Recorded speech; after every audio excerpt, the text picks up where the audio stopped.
Yo, what's going on, Dragon Ballers? Welcome back to another deck profile. It's been such a long time since we've done a topping deck profile with a player, but we are here with Andrew, who got top 8 at the San Diego Regional. What's going on, Andrew?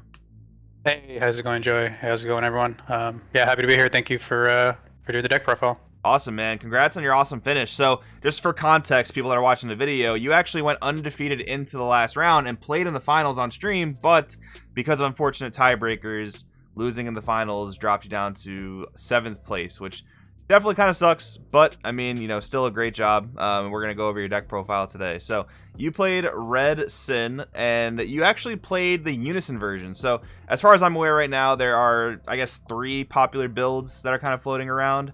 One of which being the Unison version like you see here, another one being the mono red no Unison, and the other one being a little bit more of like a red yellow no Unison build. So I guess I just want to pick your brain. Why did you decide to play the red Unison build?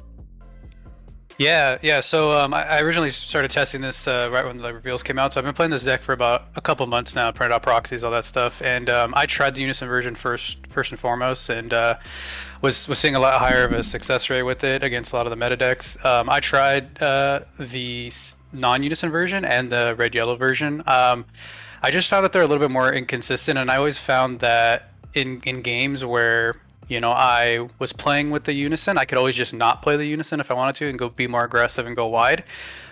Where that option wasn't available for like the no Unison version, games that ended up going longer, maybe my opponent stabilized or things like that, I found myself missing the Unison and ended up, so in my mind, playing the Unison is always better because then you can pivot one way or the other where again, if you're playing the no Unison version, you can't really do that.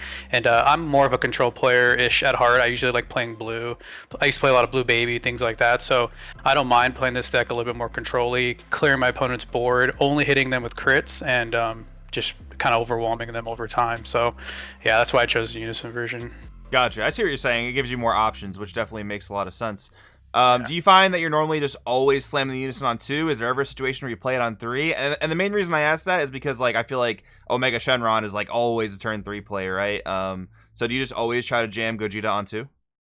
Yeah, going first, I feel like you always play it on turn 2. I mean, it's like you have so much free defense too. I think that was the other thing I forgot to mention. You have Yamchas, you have Wolfang Fists, and so those things that just make it so that playing it on turn 2 over time, you just get so much of that free value of being able to free play your 1-drops. So you're not negging from hand, you're always just cycling those, and then you can obviously activate main on the Oceanus, and then you can also activate battle on the Haze in order to get their effects. So they're kind of a two-purpose, multi-purpose. But yeah, definitely going second. You don't always just slam it down. You have to just sort of gauge the situation. If your opponent's a super aggro deck, you're not just going to slam that down.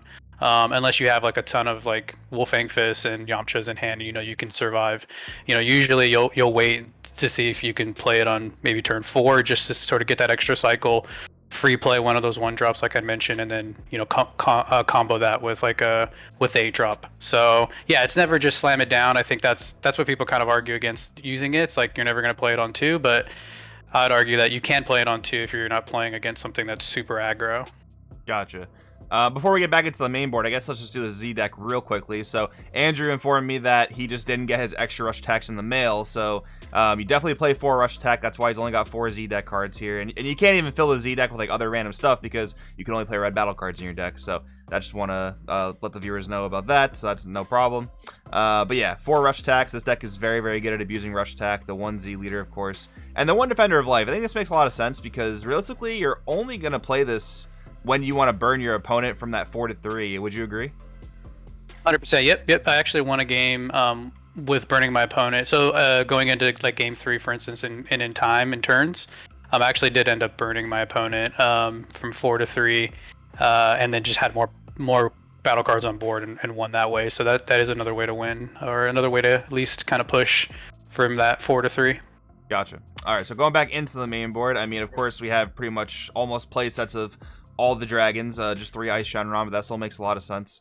Moving right into Broly Crown. So this is one thing that I do think the Unison version has that the no Unison version does not, and that's the ability to free play Broly Crown. That is definitely a really strong thing in this meta, where it seems like it's just all red and blue. Like, it really just seems that way right now, and you have a few outliers here and there.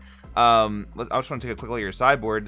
We only we have 3 copies of Broly Crown altogether. So I guess my question is, did you play against a lot of blue, and would you say like this combination of the Unison plus Crown was at MVP or not?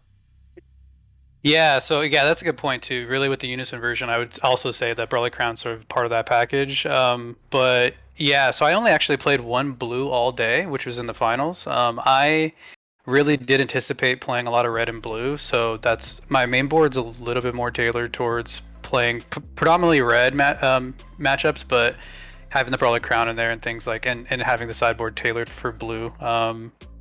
But yeah, only 1 all day, which was crazy to me. I didn't face any other blue besides finals against SS3.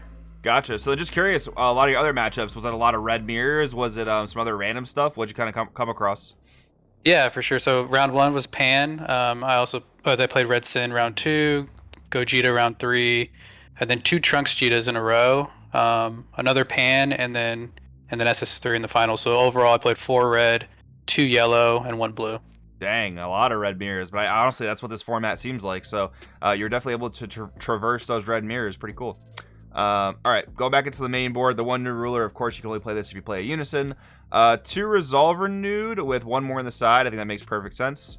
3 Yamcha, again, another card you can only play if you play the Unison version. And then SSB Vegeta. So this deck is very locked into options when it comes to SCRs you can actually play, because you can only play red battle cards in your deck. So normally I feel like a deck like this could do decently with maybe like Pan, because you're very spammy.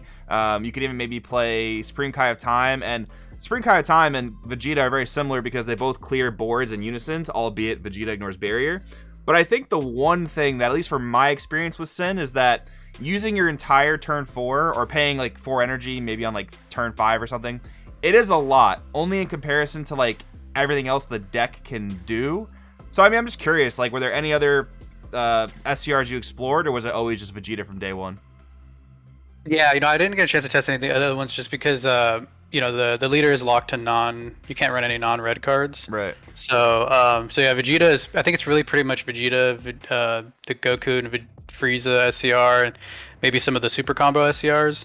But yeah, Vegeta's just, again, because I don't like, this deck can be super aggro, and yeah, I can kill my opponent really, really early, but again, like, I like to play a little bit slower, and I like to just kind of only crit my opponent going for the kill when I know that my opponent's sort of gassed out. So Vegeta, for me, if I play Vegeta, I'll play it maybe turn 5, which means that I'm keeping energy open for Violent Rays or things like that. So playing it on turn 5 when you already have like maybe a Unison and like maybe 1 8-drop on board, so being able to clear your opponent's board and put on like at least 3 attacks, one of those being a triple strike, is really, really powerful. And then again, if it doesn't get through, you can't kill your opponent, you've at least exhausted a lot of the resources defending that at a 10k leader. And you've wiped their board with Vegeta and things like that. So, and again, if you end up not killing them, you can just sit back on that 1 energy, and just Violent Rays, and their turn's pretty much over. If you're playing against like a red mirror, things like that, it goes back to you, and usually win the next turn.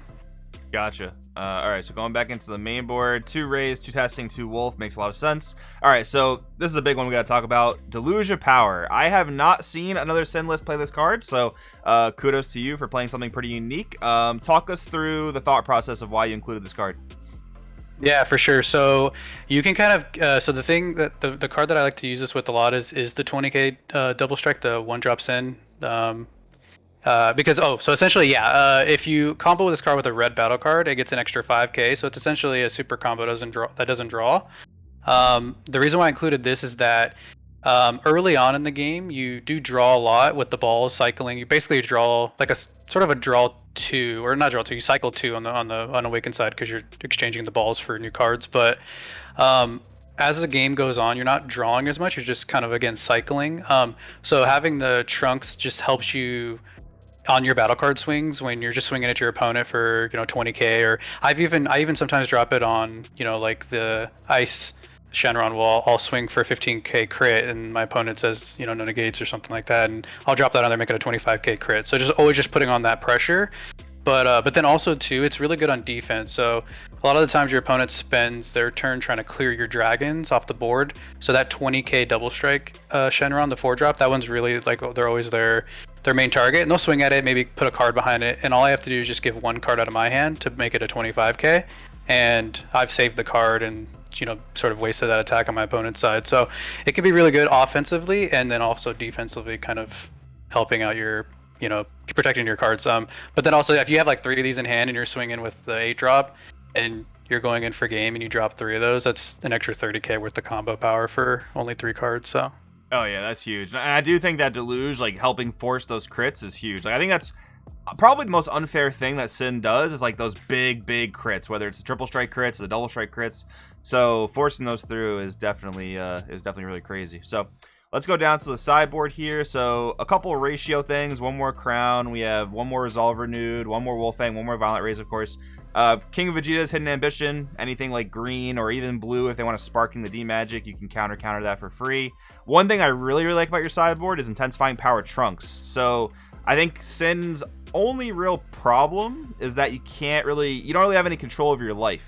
And sadly, you can't play the Vegeta Z battle card that helps with that. So this is a really cool include in my opinion, and it's even more crit. So that's definitely really good. One card that I have to read, because I'll be honest with you, I don't have any idea what it does, is Ultimate Dragon Quakes. Let me give this a read real quick.